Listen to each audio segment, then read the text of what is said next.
تازه او په زړه پورې خبر. مولوي محمد یعقوب مجاهد وایي په نږدې راتلونکي کې به د خپل هیواد د هوایي حریم د ساتلو لپاره وسلې او مهمات واخلو او د افغانستان د هوایي حریم کنټرول به په خپل لاس کې واخلو. د اسلامي امارت یو تن جګپوړي مشر په تازه مرکه کې ویلي چې د افغانستان اسلامي امارت به یادې وسلې له روسیې هیواد څخه ترلاسه کړي. دا چې مولوي محمد یعقوب مجاهد نور څه ویلي، څنګه د افغانستان اسلامي امارت له روسیې هیواد څخه نظامي وسلې او تجهیزات ترلاسه کوي، او تازه د اسلامي امارت دغه جګپوړي مشر نور څه ویلي، بشپړ حال را سره هم دغه روانه ویډیو کې کتلی سئ. سلامونه قدرمنو لیدونکو، مشال پریس یوټیوب چینل ته مو هرکلی کوم. د افغانستان د دفاع وزارت د لوجستیک برخې مشر جنرال سید عبدالبصیر صابري د روسیې ټاس خبري اژانس سره په ځانګړې مرکه کې ویلي موږ د هوایي مدافع او خپل هوایي حریم ساتلو لپاره نظامي تجهیزاتو ته اړتیا لرو.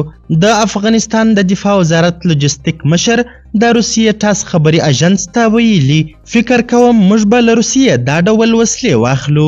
ښاغلي صابري په خپله مرکه کې روسي سخت وسلو ته لیوالتیا له دې امله ښودلې چې په خبره یې روسیه د نړۍ په کچه د ټکنالوژۍ برخه کې یو پرمختللی هیواد دی. تر دې وړاندې د افغانستان د ملي دفاع ځوان وزیر مولوي محمد یعقوب مجاهد هم ویلي و چې نږدې راتلونکي کې به د افغانستان هوایي حریم تر خپل بشپړ کنټرول لاندې راولي.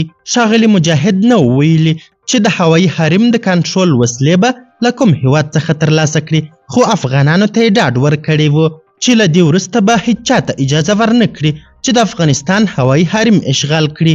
که چیرې داسې عمل ترسره کیږي نو د افغانستان د اسلامي امارت حکومت به په پرمختللو وسلو ورته غاښ ماتونکی ځواب ورکړي. قدرمنو لیدونکو، د ویډیو له کتلو مو نړۍ مننه.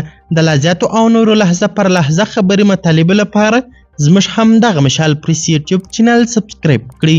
تر بیا او بلې ویډیو ښه وخت ښې چارې، د الله په امان.